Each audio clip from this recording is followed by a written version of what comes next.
Bueno, em,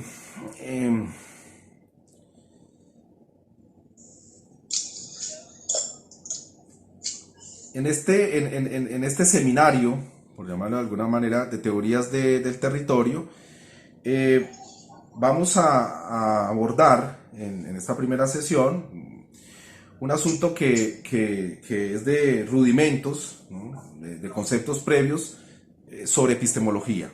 Esto es importante porque hay una serie de reflexiones, escuelas, teorías que a posteriori se van a tratar y que van a demandar ciertas claridades sobre este debate conocido,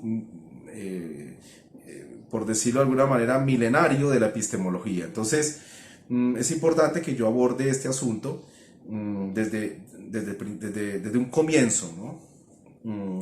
De la sesión. Bien, como ustedes sabrán, epistemología, bueno, refiere a una palabra griega que es episteme, que quiere decir conocimiento, y logos, pues que quiere decir bueno, estudio, reflexión sobre el conocimiento, ¿no? El asunto pues, que aquí es importante aclarar es que la epistemología tiene una especie de continuo entre, por ejemplo, los animales, sobre todo los vertebrados superiores, y los seres humanos. Es decir, no solamente los humanos cuentan o están dotados de capacidad de conocimiento, sino que también los animales, y está pues absolutamente documentado, los animales también producen conocimiento. En ese sentido, en los últimos años, sobre todo por las investigaciones que se empezaron a hacer desde Pavlov y desde Lorenz, pasando por otros etólogos hasta hoy, pues lo que vemos es en estos últimos 100 años es que efectivamente los vertebrados superiores, especialmente ellos, han exhibido, demuestran unos comportamientos que efectivamente evidencian o sugieren, dependiendo de cómo lo veamos, eh, conocimientos, producen conocimientos, ¿no? De tal suerte que no solamente debemos hablar de epistemología en las comunidades humanas, sino que también tenemos o estamos obligados a considerar epistemología en el caso de los animales, por ejemplo en los primates. Por supuesto, uno puede hacer epistemología en las aves o epistemología en la herpetofauna, bueno, es decir, el campo es muy amplio. Entonces, para poder diferenciar la epistemología de lo no humano con relación a lo humano, pues usamos de manera mucho más técnica y precisa la expresión de noceología. La noceología es el estudio de la producción y de la validez del conocimiento, pero humano, específicamente humano. De esta forma delimitamos un poco más el objeto de trabajo de la epistemología en general y evitamos pues meternos en un mar, ¿no? de reflexiones y de estudios científicos que tienen que ver con el conocimiento en los animales. Incluso yendo más allá, hoy mismo los neurobiólogos están trabajando la hipótesis de conocimiento, incluso de conciencia en las plantas. Entonces, pero esto hasta ahora, sobre todo Mancuso, un neurobiólogo italiano, está desarrollando investigaciones al respecto. Bueno, pero en eso no vamos a entrar. Entonces, lo importante aquí es que la noceología corresponde a la producción del conocimiento humano, de las comunidades humanas, y que también, por supuesto, se ocupa de preguntarse por su validez o preguntarse por su justificación, ¿no? Mm, ¿Cuáles son las condiciones de validez o qué justifica el conocimiento humano? Eso es en términos generales lo que nos ocupa cuando hablamos de noceología. Por tanto, hay una noceología de la geografía, es decir, cómo se produce el conocimiento, cuál es el grado de validez o de invalidez del conocimiento en geografía. En ese sentido es que vamos a abordar este asunto. Bien, eh, el conocimiento humano de manera inevitable tiene como vehículo fundamental para poder desplegarse, para poder materializarse el lenguaje. El lenguaje, en el caso de las comunidades humanas, tiene una particularidad o una excepcionalidad, y es que es enormemente complejo, es hipercomplejo, por decir una palabra más o menos imprecisa. Hipercomplejo, entendiendo que hay animales que tienen también lenguaje, o en general se puede presumir o se puede suponer que los animales tienen lenguaje, pero que en el caso de los seres humanos, dicho lenguaje o la dimensión del lenguaje de los seres humanos va más allá de lo complejo. Para el caso de los animales, que ya de por sí son complejos, los lenguajes, en este caso le podemos llamar lenguajes hipercomplejos. ¿Qué quiere decir lenguajes hipercomplejos? Pues en términos generales, lo que quiere decir es que son capaces de crear realidades virtuales, es decir, son capaces de crear múltiples posibilidades de desarrollo de los acontecimientos que se suceden. Y dos, tienen una enorme plasticidad a la hora de recordar o hacer memoria de los hechos pasados. Recordemos también que los animales también cuentan con lenguaje, también tienen memoria, hay muchas pruebas al respecto y eso pues efectivamente debemos advertirlo. Pero en el caso de los seres humanos, al parecer, ese artefacto que es nuestro lenguaje hipercomplejo es el que nos permite refinar de forma extraordinaria nuestra memoria y refinar de forma extraordinaria nuestra capacidad de predicción o nuestra capacidad de anticiparnos a hechos futuros. De allí que haya un soporte enorme cuando nosotros actuamos con propósitos de supervivencia, una ventaja enorme respecto a los animales. Y de allí también que podamos, como suelen decir, filósofos como por ejemplo Gustavo Bueno, un filósofo materialista, ahora último muy reconocido, nosotros fuimos la única especie que logramos enjaular a las demás especies, así de simple. Tuvimos esa inmensa capacidad gracias a esta especie de coordinación riquísima, muy fértil entre conocimiento, lenguaje, habilidades, por ejemplo, de trabajar con las manos, de modificar el ambiente con las manos, etcétera, etcétera. Más ciertas situaciones favorables que nos ofreció el medio ambiente, todo ello sumado, pues nos generó estas condiciones extraordinarias que nos permitieron al final del día, pues enjaular a los demás animales, ¿no? Bueno, ahora, hay otra advertencia también importante y que tiene que ver con eh, las limitaciones mismas del conocimiento.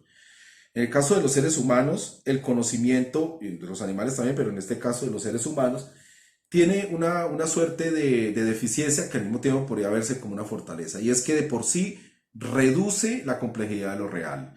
O sea, el conocimiento no puede capturar todas las variaciones, matices, atributos de lo real, ¿no? Entendiendo por real que todo aquello que está por fuera de nuestra piel.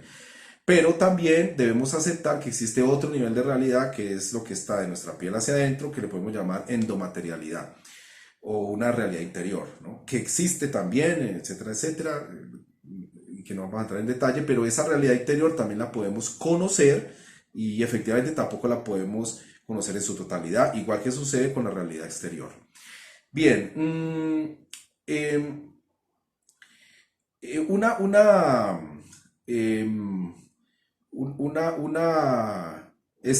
a ver, una amplia estrategia que usa el lenguaje para poder materializarse mejor y que hemos inventado los seres humanos y que hace parte de esta hipercomplejidad, es el hecho de que podamos verbalizar, ¿no? El lenguaje se materializa a través de verbalizaciones. Otro hecho es el hecho es el asunto este de hacer grafos que va desde rasguños hechos desde el paleolítico superior, por ejemplo, hasta poder hacer grafismos, hasta poder escribir con pictogramas, con ideogramas y finalmente con fonogramas, como hoy, es grafos en general, eso le llamamos grafos. Esa capacidad de materializar el lenguaje a través de grafos también hace parte de esta hipercomplejidad. El hecho de que podamos hacer gestos de socialidad, gestos de rechazo, etcétera, etcétera. Los gestos también son lenguaje. Y por supuesto, el hecho de que podamos dejar huellas. Es decir, una manera de comunicarnos con los demás seres humanos, de transmitir conocimiento, etcétera, etcétera, es dejando huellas. dejando vestigios arqueológicos, deliberada o no deliberadamente, dejando una huella misma, ¿no? Transitando por un camino, una huella misma en realidad es un signo, ¿no? Es una forma de expresión, ¿no? Del lenguaje, que se materializa de esa manera. ¿Y por qué? Porque esa huella o ese vestigio arqueológico, etcétera, etcétera, lo que nos está diciendo es que allí hubo una comunidad humana o probablemente hubo una comunidad humana y nos transmite, ¿no? Algunas cualidades o algunas características. Bien, entonces estas son las distintas maneras, ¿no? Que tiene el conocimiento de materializarse a través del lenguaje. Y esto también es importante que ustedes lo tengan muy presente. No hay otras, no, es decir, no hay otra manera de materializar el conocimiento. Y es solamente a través del lenguaje. Advirtiendo siempre, como les dije al principio, que los animales también tienen lenguaje, pero en otro nivel de complejidad, en otra escala de complejidad. Bien. Otra advertencia importante es que el conocimiento se produce en realidad de forma social. Es decir, no existe posibilidad, conocimiento humano, no existe posibilidad alguna de que el conocimiento humano se haya producido a través de un mero individuo, ¿no? En un ambiente, en solitario o de forma insular. No es posible. El ser humano necesita una comunidad social, una comunidad de la cual lo obligue a socializar. Y en ese proceso de socialización es que se produce el conocimiento. También pertenece a una comunidad lingüística previa. O sea, un ser humano no llega como individuo, se inventa un lenguaje escrito o hablado. Hay una comunidad lingüística previa en la cual este individuo nace y resulta absolutamente afectado, ¿no? Entonces, no podemos aceptar, y antropológicamente también está muy demostrado, que efectivamente nosotros nacemos en medio de una comunidad lingüística. Entonces, eso también es importante que ustedes lo tengan presente y que a veces se pierde de vista, ¿no? Ahora, si ustedes quieren hilar más fino y quieren pues preguntarse, bueno, pero ¿cuál es la genealogía de la constitución de una comunidad lingüística?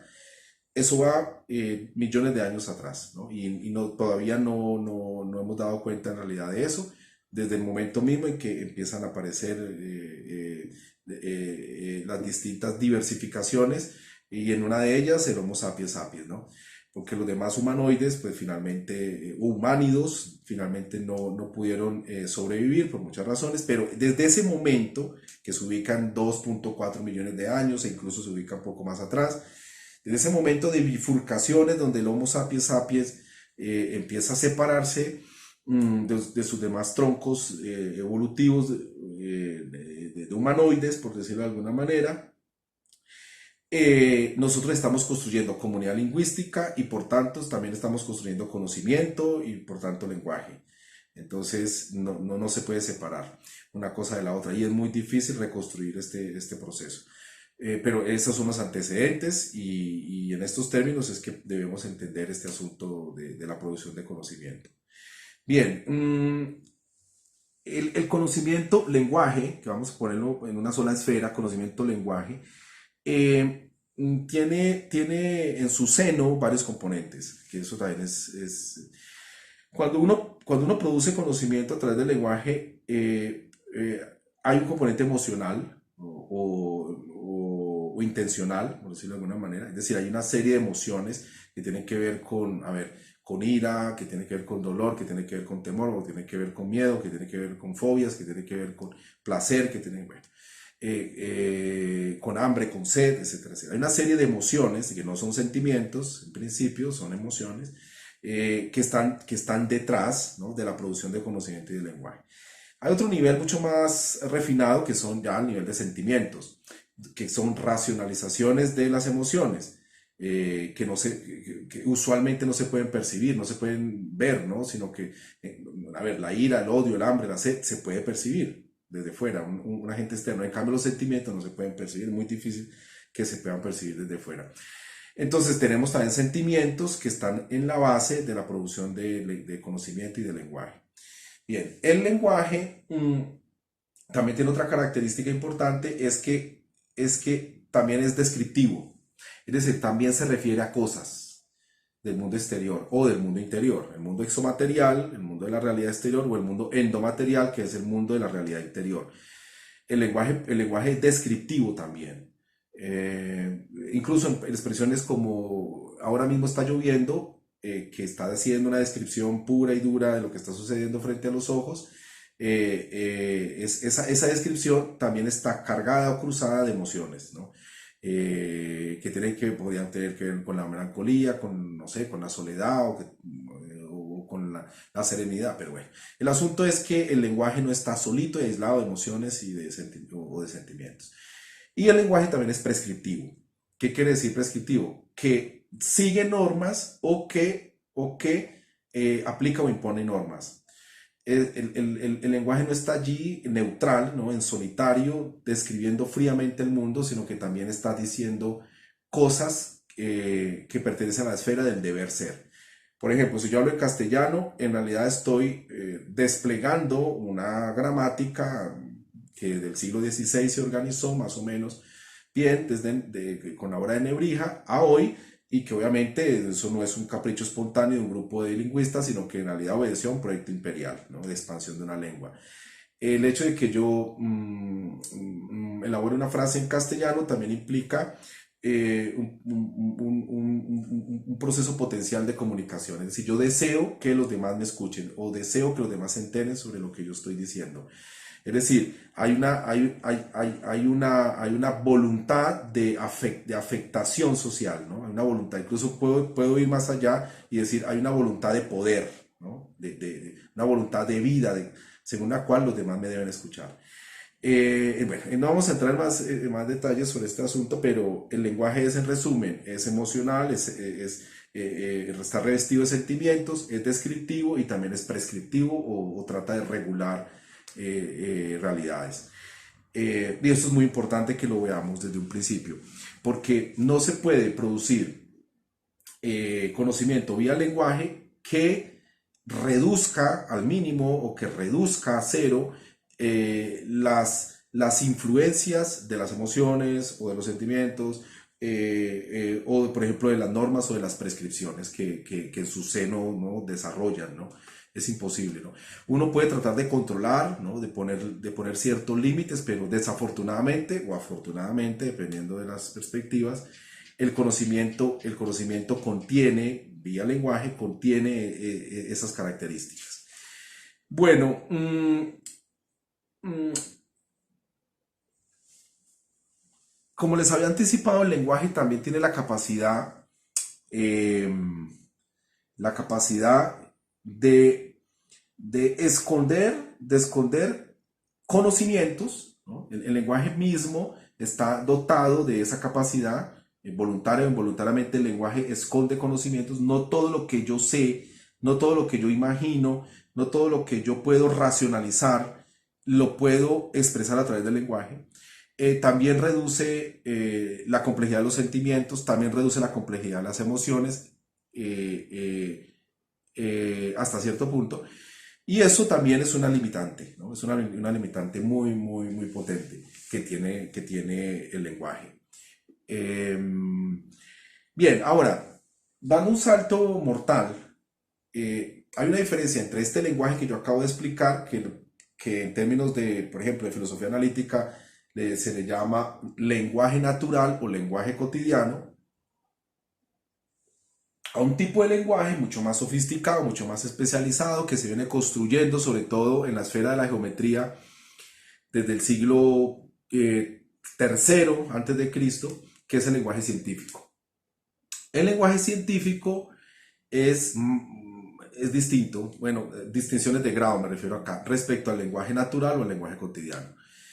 El lenguaje científico tiene por valor central, por valor fundamental, respecto a los demás lenguajes, una capacidad proléptica. Esa es la característica esencial del lenguaje científico. Tiene una inmensa capacidad proléptica. ¿Qué quiere decir capacidad proléptica? Quiere decir capacidad de predecir hechos o capacidad de armar los hechos que han sucedido en el pasado, según un modelo previo de interpretación. Es decir, cuando yo hago ciencia, produzco conocimiento científico a través de un lenguaje científico, valga este reforzamiento semántico, yo lo que hago en realidad es anticiparme al comportamiento de los hechos sociales o naturales o anticiparme a el paisaje de vestigios que en el pasado se produjeron y que nos llegaron a hoy y que podrían explicar un conjunto general de hechos que se trata de explicar, ¿no? Hechos históricos, ¿no? Eso es el lenguaje científico. Ejemplo, voy a poner un ejemplo más sencillo. Un físico pone un, un misil o una bala en un lugar específico gracias a que su conocimiento científico, desplegado a través de su lenguaje científico, materializado también a través de unos instrumentos tecnológicos que son la tecnología militar, garantiza que se pueda generar que se asegure el cumplimiento de ese objetivo, ¿no? O sea, el lenguaje científico, en este caso del físico, experto en balística o experto en las ciencias militares, etcétera, garantiza de antemano que ese misil o que esa bala puede llegar a un objetivo específico. Eso es, por ejemplo, una situación típica del lenguaje científico. Y hacia el pasado, quiere decir que cada vez que yo encuentro un vestigio, una reliquia, un elemento arqueológico o un archivo que tiene que ver con el pasado, me permite a mí darle una explicación mucho más satisfactoria porque esa pieza encaja perfectamente en el modelo científico de la historia que yo he construido, ¿no? Entonces, en la medida en que tengamos mejores piezas ensambladas en ese modelo de la explicación de un hecho del pasado, yo tengo mejores condiciones de vericidad científica de la historia. Así de simple. ¿Por qué nos toca hacer eso? Porque no podemos ir al pasado y constatar los hechos, ¿no? Bueno, mm, ¿cuáles son los lenguajes preferidos de la ciencia? Los lenguajes preferidos de la ciencia son, por supuesto, el lenguaje verbal. La verbalización en la ciencia es muy importante hablar, pero también el lenguaje escrito. El lenguaje a través de grafos. Los grafos, dependiendo de las ciencias, pues tienen unos enfoques, es un vehículo sustancial, ¿no? Es muy importante en la ciencia.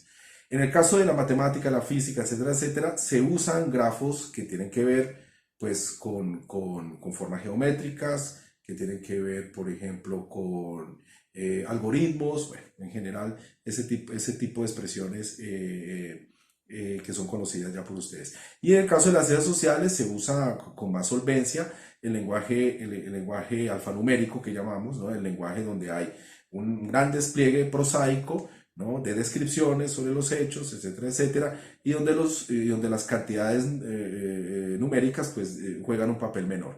Esos son en términos generales los lenguajes preferidos de la ciencia, ¿no? Por decirlo rápidamente.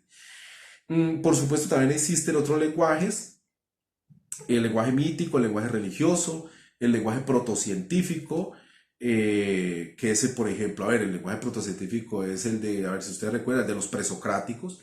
Un lenguaje protocientífico puede ser un lenguaje de un campesino que trata de explicar, por ejemplo, por qué hay una precipitación mayor en el día, etc. Es decir, ellos pueden hacer explicaciones protocientíficas con base en información previa.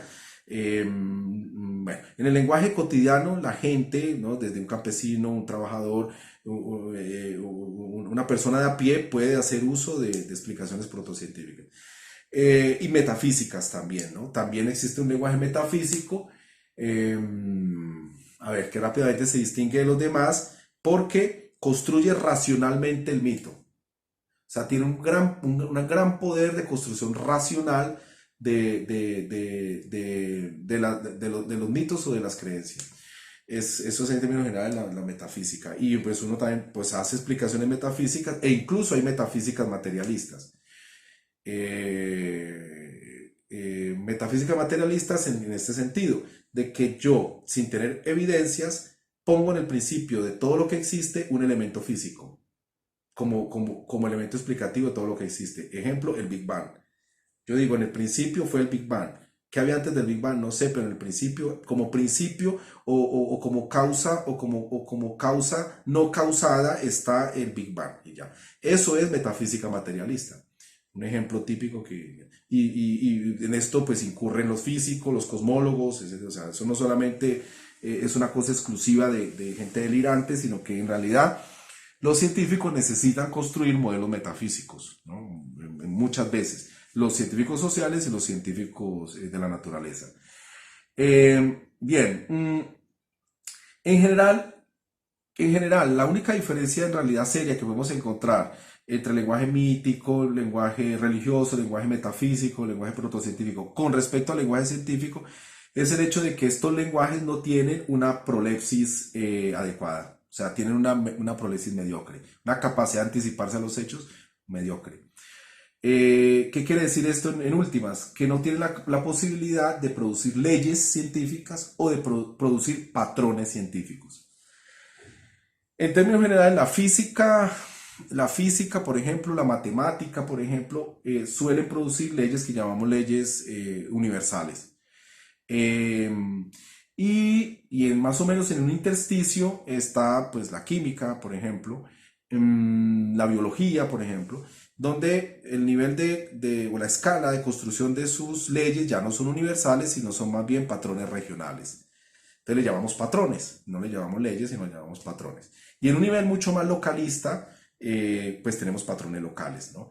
Y allí, pues, ¿qué hay? Pues allí se despliega a sus anchas la geografía, la antropología, la sociología, la psicología, etcétera, etcétera. No obstante, los patrones locales, a fuerza de muchas pruebas y estudios de caso, pueden volverse patrones regionales. E incluso, a través de muchos esfuerzos muy serios, estadísticos, con unos estudios muy abundantes de casos, pueden incluso llegar a ser patrones suprarregionales o con aspiraciones a convertirse en leyes universales. Que eso, bueno, aquí no podemos verlo, pero más o menos podemos intuirlo de esta forma. Yo puedo formular en el caso del modelo, en el caso del modelo triádico de la personalidad de Freud, por ejemplo, está el yo, está el super yo y está el inconsciente o el ello. Esa trilogía explica la personalidad humana, ¿no? En el yo reside la racionalidad, en el super yo residen las normas, el gran padre fundador de la civilización, y en el ello se suceden las pulsiones en general, las energías biológicas que a nosotros nos dominan. Esas tres cosas mezcladas, ¿no? En una trialéctica permanente, ¿no? Explicarían la personalidad. Bueno, ese modelo que es eminentemente freudiano de la metapsicología o la psicología social freudiana, yo lo puedo empezar a escalar del individuo, ¿no? Están los estudios de casos del individuo, lo puedo escalar a nivel de comunidad, luego puedo escalar a nivel civilizatorio. Entonces, una cosa que yo puedo encontrar en el estudio caso a caso, lo puedo volver un asunto universal. Entonces, el modelo freudiano de la personalidad puedo llevarlo a nivel universal, ¿no? Es decir, convertí un estudio, un patrón local en un estudio, un patrón de un patrón suprarregional o incluso universal, que aplica a la civilización entera. Bien, bueno, otros conceptos claves que son, a ver, con los cuales ustedes se van a encontrar es con la expresión de lo nomotético y con la expresión de lo ideográfico. Profe, disculpe antes de que continúe, qué pena lo interrumpo. Es el Sí, yo, el super yo, ¿y cuál es el otro? ¿No? ello. Bueno, Ello. Ok, ello. gracias. Bueno, sobre lo nomotético y lo ideográfico. Em, esta distinción, esta distinción, bueno, que la hace famosa Kant en el siglo XVIII, es más o menos una especie de lastre con el cual tenemos que cargar nosotros a hoy, pues porque se convirtió en una institución, ¿no? Lo nomotético hace referencia a las ciencias exactas y lo ideográfico hace referencia a las ciencias relativas, historicistas, del humano, de lo incierto o de lo no predecible. Eh, eso es un fardo, ¿no? Muy pesado, porque efectivamente, es decir, los científicos sociales y los científicos de la naturaleza o de las ciencias exactas, pues de alguna manera han creído en que efectivamente existen pues ciencias que de forma absolutamente delimitada, inequívoca, son nomotéticas y otras que, bueno, también son inequívocamente ideográficas. Y eso no es así. A ver, en la realidad lo que uno ve, lo que uno percibe es que los saberes nomotéticos tienen zonas de transición, ¿no? O zonas de contacto con osmóticas, diríamos, en términos biologicistas, con los saberes ideográficos. Están más o menos en canales, tienen canales de comunicación. Entonces no se puede, pues, dividir de esa forma arbitraria. Ahora, sí es cierto que uno puede de manera absolutamente provisional decir, bueno, hay unos saberes que son nomotéticos, como la mecánica newtoniana, como por ejemplo las leyes de la termodinámica, con la ley de los gases, bueno, y hay unas cosas que son provisionalmente ideográficas, como por ejemplo la teoría de la lucha de clases de Marx, que solo podría aplicar a unos fenómenos de industrialización acelerada y violenta en Europa, y en algunos lugares de Europa, precisamente en Manchester, en Birmingham, etcétera, etcétera, pero no se puede expandir, ¿no?, de ese mismo esquema. Bueno, esto sería eminentemente ideográfico. O yendo mucho más al fondo, un estudio etnográfico de una comunidad específica, por ejemplo, como los Inga, los Nasa o los Guambianos, sobre sus costumbres o tradiciones relacionadas con la construcción de aperos de trabajo, con instrumentos de caza o instrumentos de labranza. Bueno, ese estudio en particular pues es ideográfico, ¿no? No se puede llevar a otras, no se puede generalizar, no aplica a todo. Sí, es cierto, pero el lenguaje que se usa para dar cuenta de los fenómenos locales, o de los fenómenos regionales, como el caso de estas comunidades indígenas, es un lenguaje que apela a nociones, conceptos e incluso apela a leyes, ¿no?, con pretensiones universales. Y cuando uno hace un estudio nomotético, como el caso de las leyes de la termodinámica o de la teoría de los gases, etcétera, etcétera, uno también tiene que recurrir a elementos discursivos que son propios de las ciencias sociales o propio del mundo ideográfico, ¿no? Incluso lo nomotético necesita el lenguaje prosaico, necesita el lenguaje alfanumérico, o sea, debe explicarse a través de lenguajes que no son cuantitativistas, sino que también son cualitativos, ¿no? Lo nomotético debe explicarse a través de la prosa, no solamente a través del quantum o el número. Sería imposible. Bien, las ciencias en general entonces, que tienen que ver ya con la geografía, y esto lo van a encontrar ustedes permanentemente, y se ha convertido en un canon, no hay problema. Las ciencias geográficas se mueven entre los saberes nomotéticos y los saberes ideográficos. Es muy difícil que exista la geografía que postule o que se constituya a sí misma prescindiendo de una de estas dos dimensiones. Es muy difícil. Requiere un permanente maridaje entre lo nomotético y lo ideográfico. Bien, ahora otra consideración que también es muy clave, muy importante, son las que tienen que ver con la concepción del sujeto y el objeto. Esto pues tiene una larga historia, no solo desde Descartes o de Descartes, sino que en realidad es mucho más viejo, ¿no?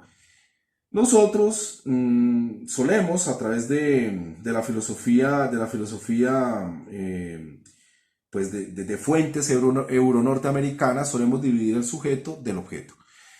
Pero no hay tal, ¿no? Como ustedes ya supondrán, lo que en realidad tenemos es una continuidad en varias partes, en varios momentos entre el sujeto y el objeto. O sea, mientras yo estoy aquí hablando, pensando, locurando cosas, estoy consumiendo energía.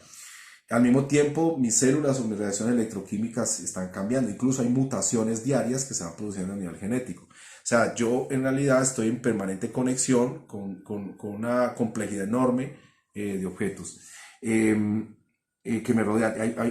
Pero no toda la conexión es pletórica. O sea, entre sujeto y objeto no siempre se presenta una conexión absoluta. Tenemos conexiones parciales, es cierto. Yo en este momento no estoy conectado, por ejemplo, no puedo materialmente estar conectado con otra persona, ¿no? Materialmente no puedo estar conectado de ninguna manera con otro país, ¿no?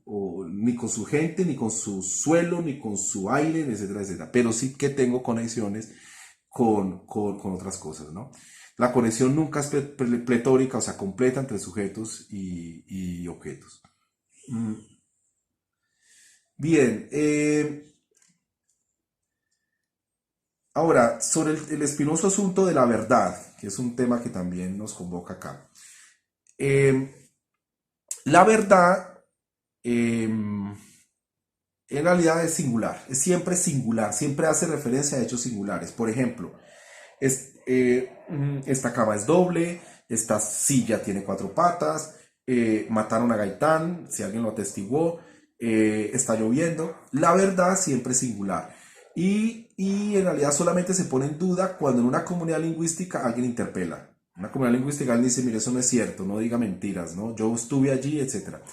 En general, la verdad o el problema de la verdad se resuelve fácilmente en una comunidad lingüística produciendo una serie de encadenamientos testimoniales. Es más o menos la situación. En ese caso, por ejemplo, que tenemos una abogada aquí en el curso, pues es mucho más que evidente, ¿no? Todo el derecho que tiene que ver, todo el derecho penal que tiene que ver con la construcción de una prueba, etcétera, etcétera, pues en realidad lo que hace es encadenar verdades de hechos singulares, ¿no? Y darle una explicación causal bueno, a un litigio, ¿no? A la comisión de un litigio. Bien, pero en realidad en las ciencias lo que a nosotros nos interesa no son las verdades singulares, ¿no? Nos interesa como un insumo para ir construyendo el edificio científico.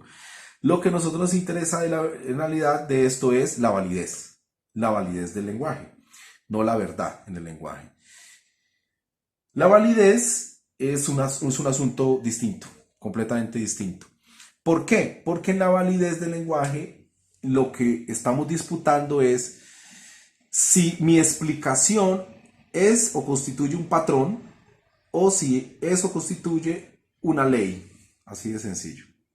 Es decir, si cuando nosotros construimos en el lenguaje, si nosotros construimos, perdón, una proposición o un enunciado válido que tenga aspiraciones o pretensiones de validez, cumple con una serie de filtros que hacen que sea posible que catalogar a ese enunciado como un patrón o como una ley. Esta complejidad es en realidad el meollo del asunto en el lenguaje científico, no es otro, ¿no? Es decir, un científico nunca se va a enrollar en asuntos como que esta mesa es cuadrada o esa torre es de base circular o es de base cuadrangular, ¿no? Es decir, como en los ejemplos que puso en su momento Descartes o Descartes sobre cómo nos engañaban los sentidos. No, eso no es un asunto de interés del científico, más bien el científico se pregunta por patrones o por leyes, ¿no? Y si esos patrones son falibles, o sea, se pueden cuestionar permanentemente, y si en cada cuestionamiento resisten el test o la prueba. Y si lo resisten, eso hace que sea mucho más robusto el patrón. Lo mismo sucede con las leyes.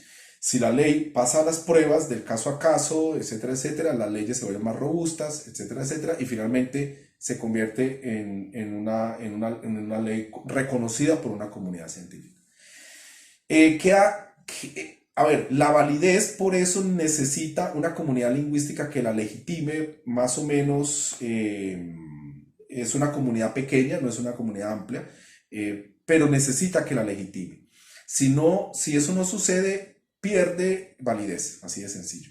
Es decir, si la validez no se institucionaliza, no es considerada dentro de la esfera del lenguaje científico, así de simple.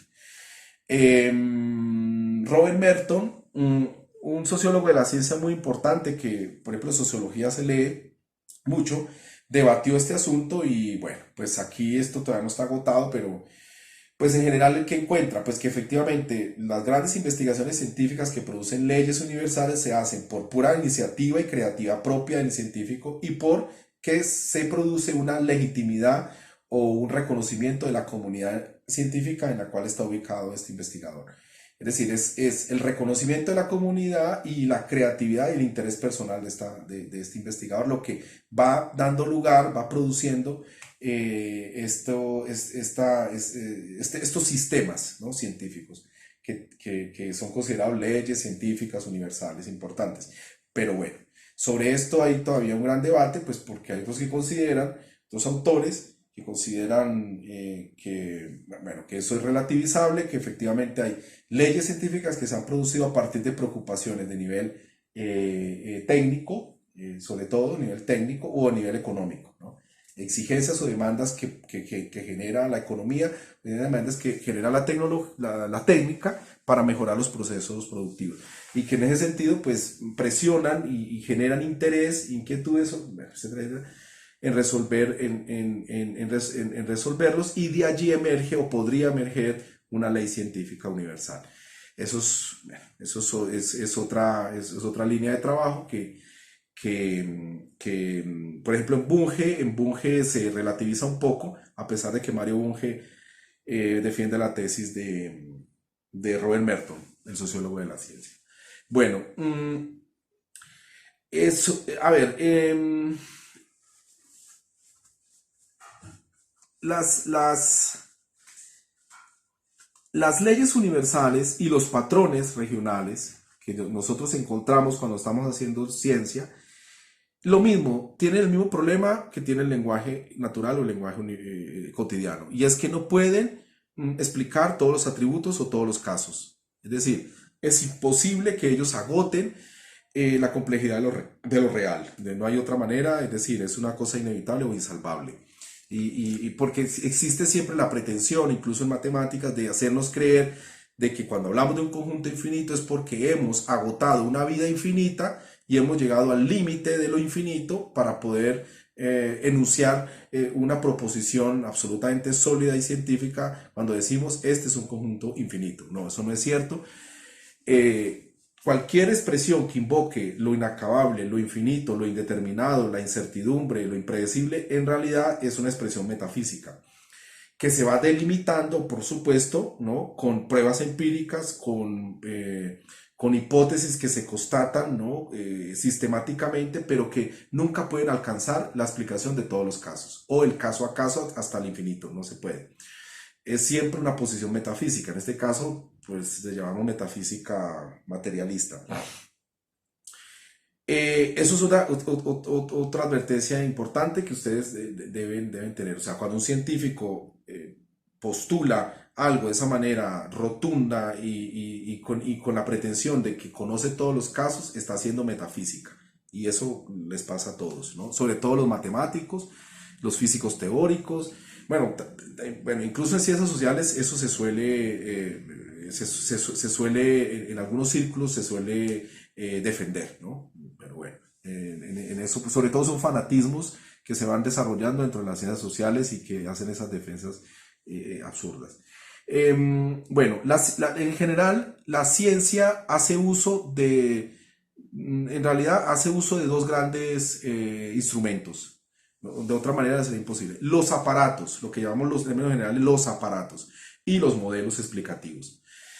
Los aparatos son, pues, el laboratorio, la campana de vacío, por ejemplo, el instrumento para medir la gravedad o para medir la temperatura o para medir, yo qué sé, la humedad. Son instrumentos que hacen parte de esa gran noción, ¿no? Que son los aparatos. Sin aparatos no se puede hacer ciencia en estricto. E incluso cuando uno hace ciencias sociales, en realidad uno instala un laboratorio en la gente, ¿no? ¿El laboratorio qué es? Pues es la mesa de trabajo, es el panel de expertos, es el taller participativo, son laboratorios, ¿no? Ese es nuestro aparato. Y los modelos interpretativos pues son de todo tipo, ¿no? Los modelos interpretativos son geométricos, pues son matemáticos, son muy conceptuales, como el caso, por ejemplo,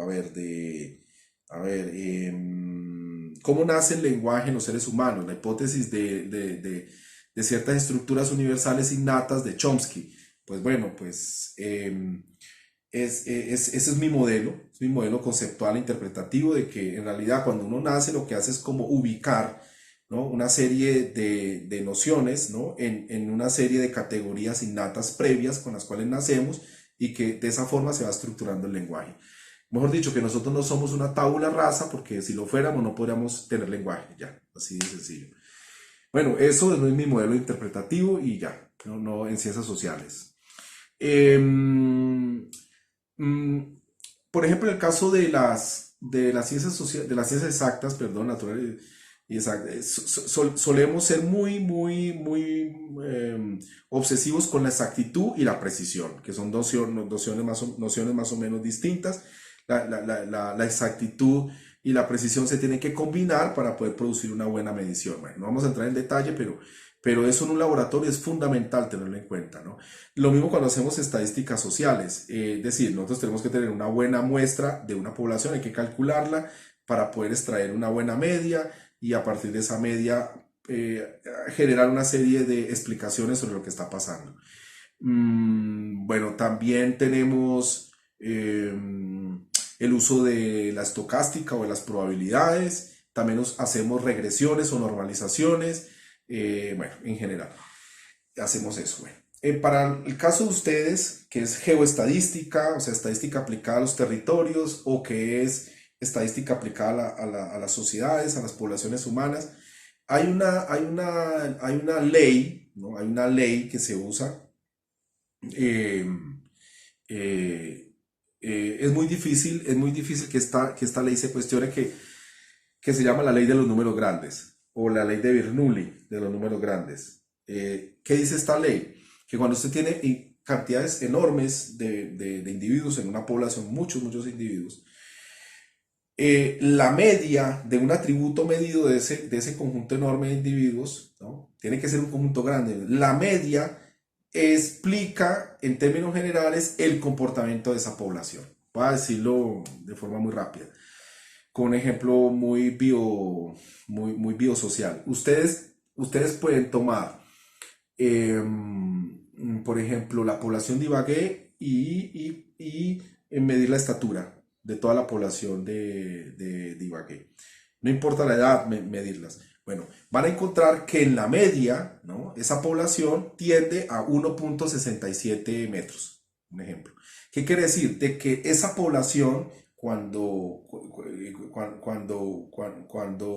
se desarrolla, crece, etcétera, etcétera, tiende siempre a tener una media de 1,67. Eso se llama la ley de los números grandes. Claro, como ustedes saben, cuando se hacen estudios sobre longevidad, talla y demás, las poblaciones que aumentan su nivel de nutrición, cuando aumentan su seguridad social o su saneamiento básico, empiezan a aumentar un poco de estatura, ¿no? Que eso pasó, por ejemplo, con todos los países en el mundo. Pero bueno, en ese caso sigue funcionando la misma idea de la ley de los números grandes. Otro ejemplo importante, cuando ustedes toman a ver, por ejemplo, mm, una preferencia, escogen una población, hacen una encuesta sobre la preferencia de camisas de color azul o camisas de color negro, un ejemplo. Eh, la, la mayor cantidad de personas, ¿no? Que escogen negro, por ejemplo, lo que les está diciendo es que la tendencia o la media de esa población es a escoger el color negro. O sea, hay una preferencia en la ley de los números grandes de escoger negro. E incluso yo puedo ir mucho más allá, no vamos a entrar en detalle, pero la probabilidad de que una persona en el futuro escoja camisas de color negro es alta, porque esa es la media de la población. Bueno, entonces yo a partir de ahí puedo hacer una serie de tratamientos científicos, ¿no? De las poblaciones humanas, no solamente midiendo asuntos biosociales, sino también midiendo el comportamiento de los seres humanos, midiendo la preferencia o incluso sus convicciones. Las encuestas sobre preferencias electorales, si son muy conservadoras, si son muy liberales, si son abortistas o antiabortistas, etcétera, yo también las puedo medir y calcular tendencias o medias.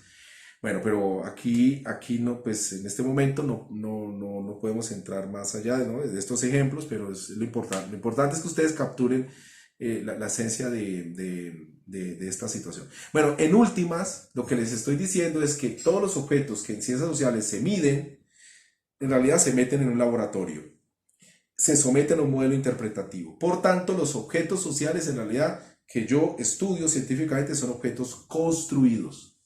Es decir, nosotros los vamos construyendo, no quiere decir que de la nada, se construyen a partir de la percepción, medición, consideración de los elementos empíricos que hay allá en la realidad, pero son objetos que voy construyendo. De la misma manera que yo construyo el gas como el oxígeno en una campana, como construyo el hidrógeno en un laboratorio. Es decir, de esa misma manera yo voy construyendo mis objetos de estudios en ciencias sociales. Claro, con las previas advertencias de siempre. En el caso de los seres humanos, solo muy pocas conductas se pueden predecir. A muy pocas conductas se les pueden generar patrones o leyes. Hay una buena dimensión, ¿no? O un buen abanico de posibilidades de desarrollo de las conductas, de las preferencias, en general de la psicología individual, que yo no puedo predecir, me es muy difícil predecir que eso efectivamente es cierto, ¿no? Efectivamente sucede. Y también con la previa advertencia que en ciencias naturales y exactas, o en general en ciencias físicas, hay ciertas dimensiones ya escalares muy difíciles de estudiar, como por ejemplo las partículas subatómicas, donde lo mismo, es muy difícil estudiar el comportamiento de una partícula porque efectivamente tiene niveles de incertidumbre muy altos, ¿no? Entonces se aplica siempre, son modelos probabilísticos, etcétera, etcétera. Lo mismo sucede con los seres humanos. En los seres humanos casi siempre nosotros tenemos que aplicar modelos estadísticos o modelos probabilísticos, para decirlo en términos más rigurosos, para poder entender un poco el comportamiento de los seres humanos, incluso en el corto plazo. Tengo que usar probabilidades porque leyes deterministas o determinísticas no las puedo usar. Bueno, eso es en términos generales lo que quería comentarles. Esta es una propedéutica, ¿no? sobre noceología y epistemología, ¿no? Que es importante que ustedes tengan en su retina. Bueno, entonces, ahora sí podemos entrar en preguntas.